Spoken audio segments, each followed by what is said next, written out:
중고등부 선생님들 귀한 찬양으로 섬겨줘서 너무너무 감사하고요.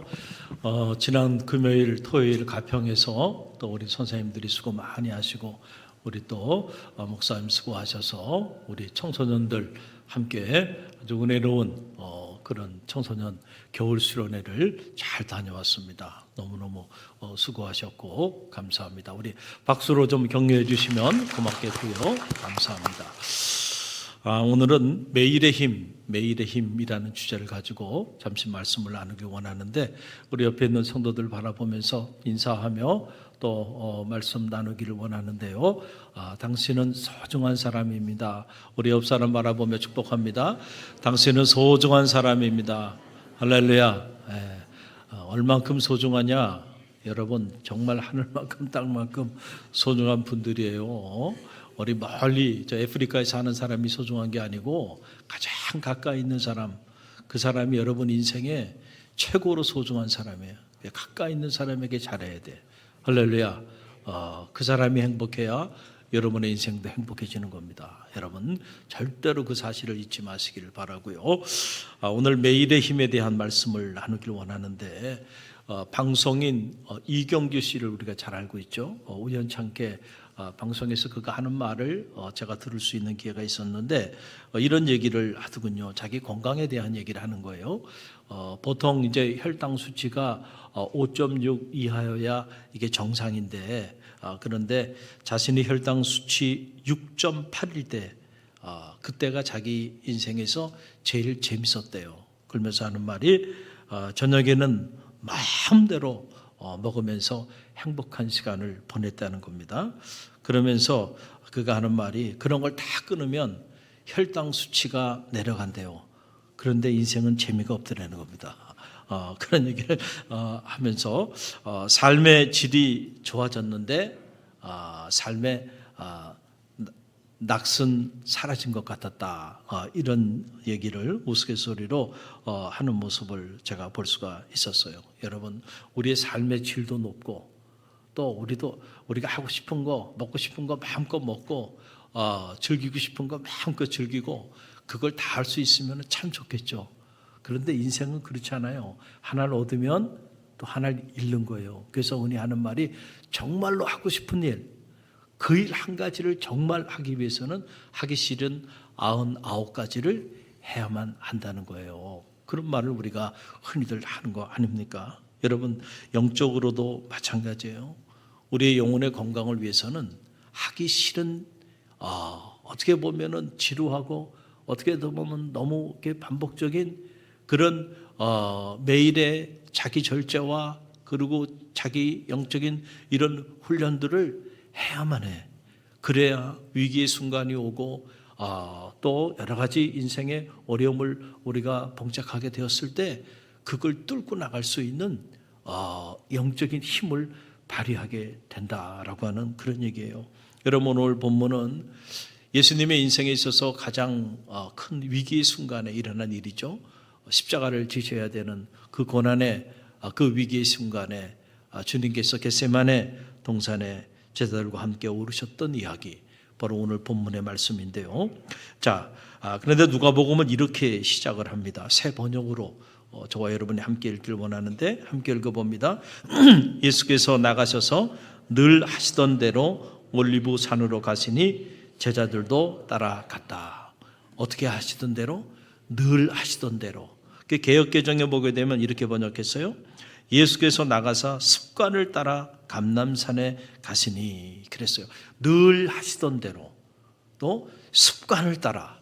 그러니까 예수님이 십자가를 짊어져야 되는 그 고난의 위기 순간이 다가오셨을 때 예수님이 제자들과 함께 산에 기도하러 올라가신 그 일은 그냥 일회용 이벤트가 아니었어요.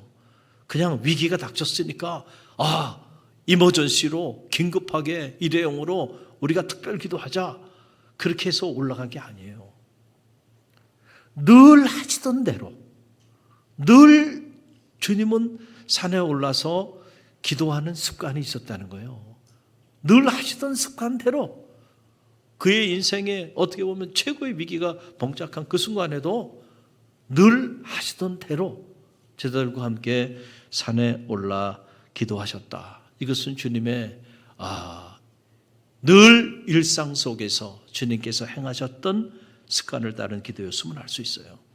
여러분, 우리의 인생을 바꾸는 것은요, 단 한순간에 한 번의 결단이 아닙니다. 매일 하나님 앞에 드리는 우리의 매일의 선택입니다. 할렐루야. 여러분, 이 사실을 잘 알아야 돼요. 예수님의 기도는 위기의 순간에 갑자기 시작된 것이 아니에요. 그것은 늘 평소의 삶의 습관이었다는 거예요. 여러분, 아무나 예기치 않은 인생의 어려움을 닥쳤을 때 깨어 성전에 나와 기도하는 게 아니에요.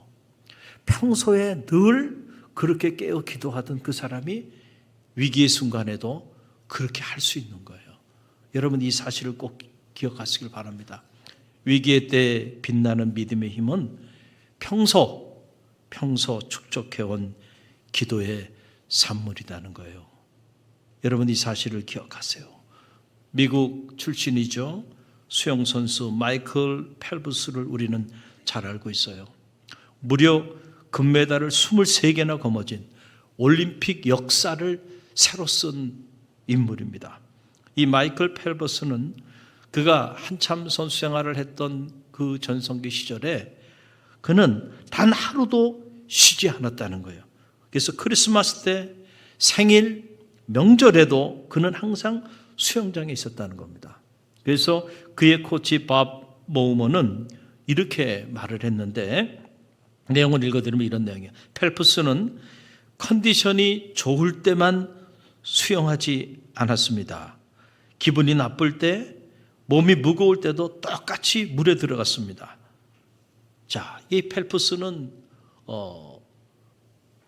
이러한 자기의 삶에 대해서 이런 철학을 가지고 있었어요.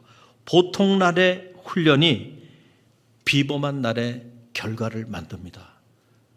그러니까 보통 날의 훈련이 비범한 날, 올림픽 결승전에서, 그렇죠? 그런 비범한 날의 결과를 만든다는 거예요. 여러분, 올림픽 선수의 0.001초의 그 시간은요, 매일 반복된 수만 시간의 결과로 주어지는 거야. 할렐루야. 우리는 이 사실을 잊지 말아야 돼요. 우리는 조선 후기에 뛰어난 서예가요, 학자요, 예술가요, 사상가였던 추사 김정희 씨를 잘 알고 있어요. 이 추사 김정희 씨가 자신의 벗 권돈인에게 한 말이에요. 뭐라고 말을 했냐면 이런 말을 했어요. 내 글씨엔 아직 부족함이 많지만 70평생에 나는 벼루 10개를 미창냈고 붓 1,000자루를 몽땅 붓으로 만들었다네.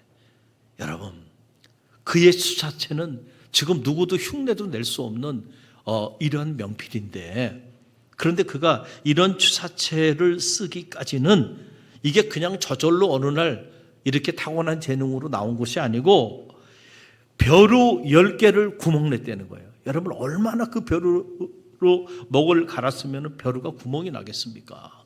그리고 자신의 붓 1,000자루를 몽땅 붓으로 만들 정도로 그렇게 연습을 하고 훈련을 했다라고 하는 그런 얘기예요. 여러분, 우리는 누가 남다른 삶을 살게 되면 그냥 부러워하는 경우도 많이 있어요. 그러나 여러분, 부러워만 할 게 아니고요, 그 사람이 그런 남다른 타고난 삶을 살게 될 때는 여러분, 우연히 그렇게 되는 경우는 없어요. 우리가 보이지 않는 그 수면 아래서 오랜 시간 그 일을 하기 위해서, 그 무대에 서기 위해서 그가 흘렸던 땀과 피와 눈물을 볼 수 있는 그런 지혜가 있어야 돼요. 할렐루야. 자, 우리는 한국의 자랑스러운 축구선수 손흥민 선수를 잘 알고 있죠. 저도 이 손흥민 선수를 좋아하고 또 그의 아버지 손흥정 씨도 좋아합니다. 언제 우연찮게 호텔에 갔다가 만나서 대화를 나눈 적도 있는데, 자, 이 손흥민 선수 세계 최고의 리그죠. 이 프리미엄 리그에서 페널티킥 없이 프리미엄 리그 득점왕을 차지했던 거예요. 이거는 정말 유례가 없는 일입니다. 그리고 모든 축구 선수들이 받고 싶어하는 상, 그렇죠? 이 손흥민 선수의 골이 이 비파에서 선정한 가장 아름답고 가장 멋있는 최고의 골로 선정이 돼서 푸스카상을 수상하기도 했어요. 야, 앞으로 한국 사람 중에 이런 사람이 또 나올 수 있을까?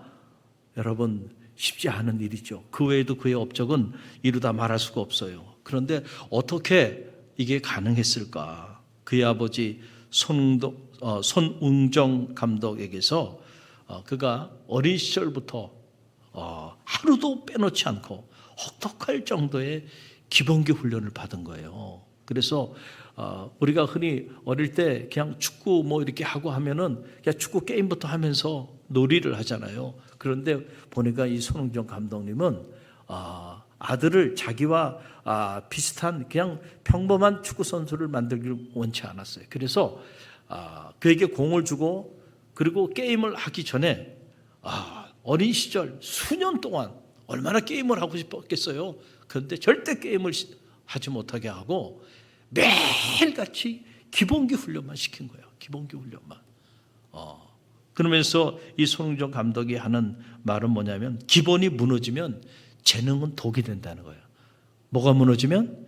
기본이 무너지면 재능은 독이 된다. 그러니까 기본기가 충실하게 잘 돼 있지 않은 상태에서 재간만 부리다가는 결국 그것이 독이 돼서 큰 선수가 될 수가 없다라고 하는 그런 거예요. 그래서 하루에 수천 수만 번의 볼 트래핑과 오른발뿐만 아니고 왼발, 그래서 양발을 다 사용할 수 있도록 그렇게 어린 시절부터 기본기 훈련을 그렇게 오랜 동안 반복적으로 그런 훈련을 시킨 거예요. 남다른 훈련을 시킨 거죠.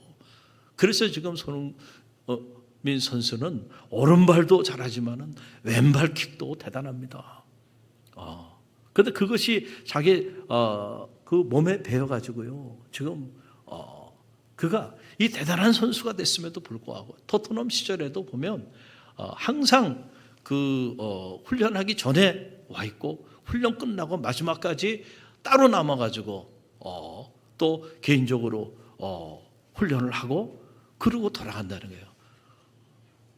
이렇게 성실한 사람이에요. 도저히 골을 넣을 수 없는 각도에서 가마차기로 골을 넣는 거, 오른발이 아니고 왼발로 넣는 거, 그 다음에 골대 아주 그 상단에 모서리인데 그 구석으로 골을 넣는 거, 이게 여러분 그 급박한 그 골을 막으려고 하는 세계적인 수비수들이 달려드는 그 급박한 0.01초의 순간에 그 침착함을 유지하면서 정확하게 골을 넣을 수 있다고 하는 건요, 그거는 평소에 정말 부단한 그 훈련을 거듭한 결과가 아니고서는요 우연히 그렇게 이루어지는 것이 아니다는 거예요. 어린 시절부터 매일같이 반복적으로 훈련된 그 시간의 축적이 만들어낸 결과예요. 여러분, 우리의 신앙생활도 여러분 이와 같아요. 저는 말하기엔 여러분이 신앙의 기본기가 튼튼하게 되기를 간절히 바랍니다.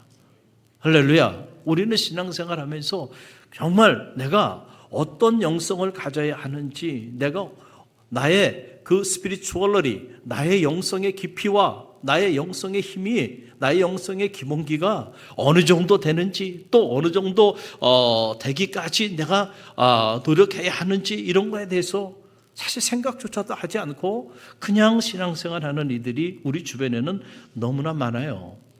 여러분, 신앙의 기본이 무너지면 우리의 재능은 독이 되고 말아요.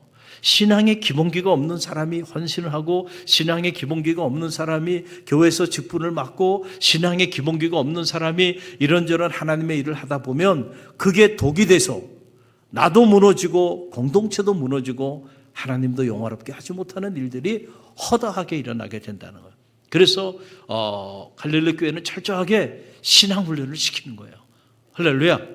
1단계, 2단계, 3단계 이것만 가지고도 부족해요. 계속해서 신앙의 기본기를 닦는 이 일에 우리가 초점을 맞추고 나가는 거예요. 여러분, 어느 날 갑자기 하늘의 문이 열리는 게 아닙니다. 지루해 보일지 모르지만 매일의 기도, 매일의 말씀 묵상, 매일의 말씀대로 살기를 반복적으로 훈련할 때 우리 인생의 위기가 닥치고 문제가 발생할 때 정말 믿음의 실력을 그때 발휘할 수가 있는 거예요. 다윗의 뿌리 깊은 영성은 여러분 우연히 만들어진 게 아니에요. 그래서 이 시편을 보게 되면 우리가 이 사실을 잘 알 수 있는데 시편 1편을 보게 되면 다윗이 복 있는 자에 관한 정의를 내려요. 저는 여러분 모두가 복 있는 사람들이 되시길 바랍니다. 그리고 올 한 해 여러분이 정말 복 있는 자로 살게 되길 바라고, 여러분의 자녀도, 여러분의 가정도 복 있는 가정이 되길 바라고, 여러분의 자녀도 복 있는 사람들이 다 되기를 간절히 바랍니다. 자, 누가 복 있는 사람인가? 시편 1편 1절로 3절 말씀을 보세요. 함께 읽어봅니다. 복 있는 사람은 악인들의 꾀를 따르지 아니하며 죄인들의 길에 서지 아니하며 오만한 자들의 자리에 앉지 아니하고 오직 여호와의 율법을 주야로 묵상하는 자로다. 아멘. 자, 오직 여호와의 율법을 주야로 묵상하는 자가 누구예요? 복 있는 자는 주어야 마지막 수로는 오직 여호와의 말씀을 주야로 묵상하는 자로다. 이게 수로예요. 주야, 주라고 하는 건 요맘, 히브리어로 요맘이라고 하는 말인데 단순히 낫이라고 하는 의미를 갖는 것이 아니고 활동하고 있는 시간 전체를 요맘이라고 말해요. 우리가 활동하고 있는 모든 시간 전체가 요맘이야. 그러면 야라고 하는 것은 그냥 단순한 밤이라고 하는 시간이 아니고요. 휴식과 고요한 시간, 그 모든 시간을 우리가 이 야라고 하는 베라일라라고 하는 말의 뜻이 이거예요. 그러니까 요맘 베라일라라고 하는 이 말은 하루 전체 삶의 모든 시간을 나타내는 히브리식 표현이에요. 내 삶의, 내 일상의 하루 전체 시간, 이게 요맘 베레일라라고 하는 그런 말이에요. 자, 그러니까 내 삶의 모든 순간에 뭐를 묵상하라는 거예요? 여호와의 말씀을 묵상하는 사람, 그 사람이 복 있는 사람이다. 묵상이 있는 열심, 묵상이 있는 헌신, 묵상이 있는 예배, 묵상이 있는 기도가 능력 있는 기도예요. 여러분, 묵상이 없이 열심히 해? 위험합니다. 묵상이 없이 여러분들이 예배 드려? 그 예배가 허망한 예배가 될 수도 있어요. 묵상이 없이 여러분들이 말씀을 붙잡지 않고 기도해요? 여러분, 그런 기도는 세상 사람들도 하고 있어요. 기복적인 신앙으로 여러분 떨어질 수밖에 없어요. 내 욕망을 따라 구하는 기도가 될 수밖에 없어요. 여러분의 열심이 묵상이 있는 열심이 되길 바랍니다. 묵상이 있는 예배, 묵상이 있는 헌신, 묵상이 있는 섬김이 여러분 가운데 있게 되기를 간절히 바랍니다. 그래서 복 있는 자의 축복의 문이 열리게 되는 거예요. 우리는 다니엘을 잘 알고 있어요.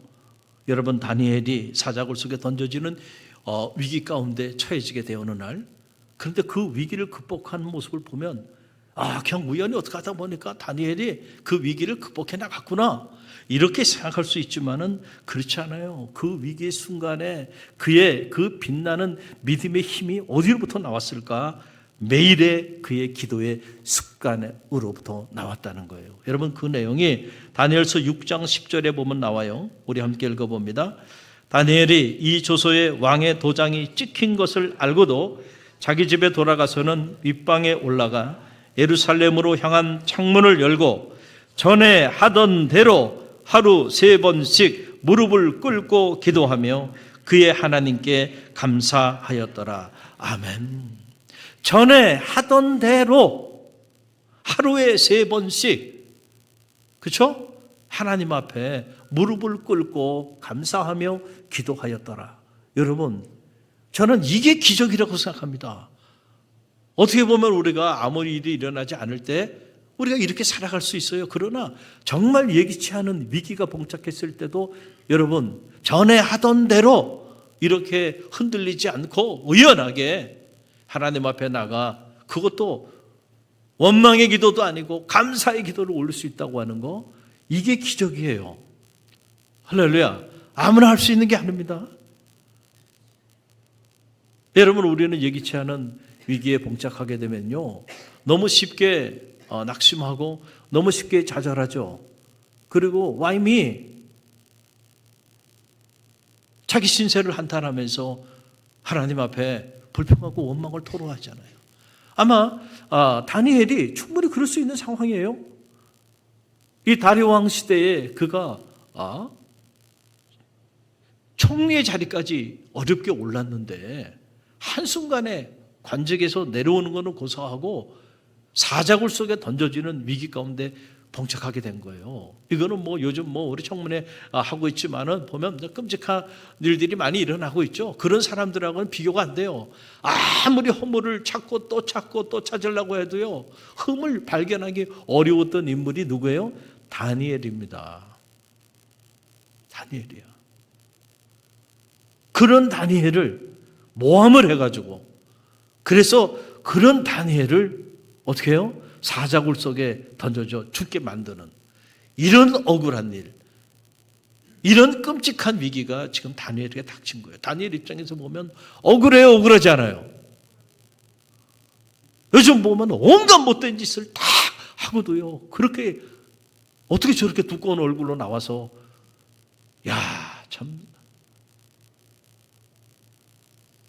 그 다니엘은 자기가 잘못한 일이 하나도 없어. 그런데도 모함을 받은 거예요, 지금. 그래서 사자굴 속에 던져져서 죽임을 당하게 생긴 그 위기 상황이에요. 여러분 같으면 낙심이 돼요, 안 돼요? 낙심되죠. 내가 이렇게 살아온 날들이 결국 나에게 오는 보상이 이런 거야. 좌절과 절망이 밀려오고요. 하나님 살아계시면 어떻게 이럴 수 있지? 적어도 나에게는 이러면 안 되는 거 아니야? 하나님 아시잖아. 내가 어떻게 살아왔는지. 어떻게 하나님 나에게 이럴 수 있어? 그리고 살기 위해서 아마도 그를 모함하고 그를 사자굴 속에 쳐넣고자 달려드는 그 고관들 앞에 무릎을 꿇으면서 살려달라고, 그리고 타협하지 않았겠는가? 여러분 기억하세요.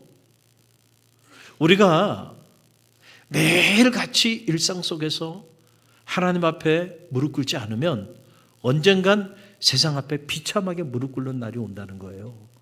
저는 말하긴 여러분이 세상 앞에 무릎 꿇지 말고 하나님 앞에 무릎 꿇는 성도들이 되시기를 주님의 이름으로 간절히 축원드립니다. 세상 앞에 비굴해지지 말고요, 하나님 앞에 무릎을 꿇으세요. 그러면 세상 앞에 다니엘처럼 담대할 수 있어요. 죽으면 죽으리라는 거죠. 이야, 멋있지 않아요? 그런데 어떻게 다니엘이 그 위기 상황 속에서 이런 놀라운 결단을 하고 나갈 수 있었는가? 평소에 늘 그가 하던 삶의 습관이었어. 그게 전에 하던 대로 하루에 3번 하나님께 나아가 그가 무릎을 꿇고 늘 감사 기도를 하나님 앞에 올려드린 거예요. 그게 그의 삶의 습관이야. 여러분, 이 축적된 그의 기도 생활, 사자굴 속에 던져지는 위기도요, 여러분 절대로 그의 인생을 무너뜨릴 수가 없다는 거야. 오히려 위기가 기회가 되잖아요. 그를 모함했던 사람들이 오히려 다 그 사자굴 속에 던져짐을 당하고, 다리오는 다니엘과 그의 하나님을 그가 더 높게 칭송하게 되는 전화위복의 계기가 나타나게 되잖아요. 위기가 기회가 되고요, 문제가 축복이 되는 거야. 어떤 사람들에게 매일같이 하나님 앞에 기도 나가는 사람들에게는요, 그런 역사가 나타나는 거예요. 여러분, 갈릴리 교회는 날마다 성전에 모여 기도하고 날마다 서로 교제하고 날마다 목숨을 걸고 복음을 전했던 이 초대교회 믿음의 전통을 따라서 여러분, 이 한파 속에서도 매일같이 새벽을 깨우는 성도들이 있는 교회예요. 할렐루야. 놀라운 일이에요. 또 온라인으로 매일같이 새벽 말씀을 묵상하고 꼭 댓글을 다는 그런 성도들이 있어요. 제가 하루도 빼지지 않고 누가 댓글을 다는지 그 한 사람 한 사람 이름을 불러가며 체크하고 중보하고 기도하고 추적 체크하고 있어요. 야, 감사해. 어떤 분들은 정말 그냥 성도인데 이렇게 다 늘 말씀 묵상하고 그리고 댓글을 달고 그런 모습을 보면 제가 거기에 좋아요 눌러주면서 기도합니다. 축복하소서. 축복하소서. 또 이 추운 새벽에도 이 이른 새벽에 나와서 기도하고 돌아가면서 복음을 전하는 이들이 있는 교회. 이게 갈릴리 교회예요. 할렐루야. 올 한 해 주님이 우리에게 주신 비전이 바로 뭐예요? 따라해보세요. 복음의 능력, 변화의 시작. 변화의 시작. 여러분, 이 복음의 능력은 어느 날 갑자기 그냥 나타나는 것이 아니에요. 매일의 기도, 매일의 반복된 말씀 묵상, 그리고 매일 복음을 전하는 삶, 그리고 매일 하나님 앞에 헌신하는 성도들의 삶의 모습, 그 모습들이 축적이 돼서요, 여러분 복음의 능력이 나타나게 되는 거예요. 지금 갈릴리 교회는 이를 위해서 이제 갈릴리 중보기도팀과 행복 복음 전도팀을 모집하고 있어요. 제가 보니까 이미 많은 이들이 자원하는 마음으로 다 자원들을 했어요. 오늘까지만 받을 거예요. 그 다음부터는 여러분 받지 않습니다. 여러분들이 그래서 늘 갈릴리 교회는 주야로 말씀을 묵상하고 기도하는 영적인 운동이 끊이지 않는 교회. 새벽에도 기도하는 사람의 소리가 있고 밤에도 기도하는 사람의 소리가 있고, 할렐루야, 늘 기도하는 성도들이 있는 그런 교회. 그리고 때를 얻든지 못 얻든지 복음의 사명을 감당하기 위해서 복음의 씨앗을 뿌리는 교회. 여러분, 이런 교회를 하나님 사랑하시고 이런 교회를 통해서 하나님은 복음의 위대한 능력을 나타내게 되는 거예요. 우리가 창립 60주년을 맞이했는데 무슨 창립 60주년을 맞이하면서 일회용 어떤 이벤트나 어떤 행사, 여러분 그런 것에 초점을 맞추기를 원치 않습니다. 우리 갈릴리 교회는 복음의 본질을 붙잡고 영적인 기본기를 다지는 그런 일에 영적인 초점을 맞추고 나가고 있어요. 그런데 보니까 벌써 복음의 능력이 여기저기서 나타나고 있어요. 그리고 변화의 역사들이 여기저기 나타나고 있는데 올 한 해가 다가기 전에 갈릴리 교회 모든 성도들이 복음의 능력을 경험하고 이 변화의 주인공들이 다 되시기를 간절히 바랍니다. 2026년 한 해 출발한 것이 엊그제 같은데 벌써 한 달이 지나고 오늘은 1월 마지막 주 주일 예배를 드리고 있어요. 새해를 출발하면서 결심했던 여러분들의 그 마음이 어디 갔는지 한번 찾아보시고요. 한번 여러분의 삶을 돌아보세요. 여러분이 주로 매일 무엇을 하며 사십니까? 여러분이 매일 반복적으로 하는 그 일이 여러분의 미래를 결정할 겁니다. 오늘 내가 매일같이 반복적으로 어떤 일을 소중히 여기고 무슨 일을 하고 있는지를 점검해 보세요. 저는 바라기는 여러분이 매일 하나님 앞에 서시길 바랍니다. 매일 하나님 앞에 짧은 시간이라도 시간과 장소를 정해놓고 매일 하나님 앞에 기도하고 매일 하루에 한 장이라도 하나님의 말씀을 묵상하고 그리고 때를 얻든지 못 얻든지 매일 여러분의 삶의 일상 속에서 복음의 씨앗을 뿌려보세요. 그런 성도들의 삶의 자리 가운데는 복음의 능력이 나타날 겁니다. 변화의 역사가 나타날 겁니다. 때로 위기를 만나지만 위기가 기회가 될 겁니다. 때로 이런저런 문제 앞에 봉착해 있다 할지라도 그 문제가 축복의 계기가 될 줄로 믿습니다. 할렐루야. 여러분, 우리가 허망한 꿈을 꾸고 나가는 것이 아니고요, 말씀 안에서 오늘 말씀이 우리에게 주는 이 영적인 비밀을 정확히 건강하게 해석하고 그리고 이 말씀대로 순리대로 살 때에 우리 삶에 하늘의 문도 열리고 축복의 문도 열리고 미래의 문도 열리게 된다는 사실을 꼭 기억하시기를 바랍니다.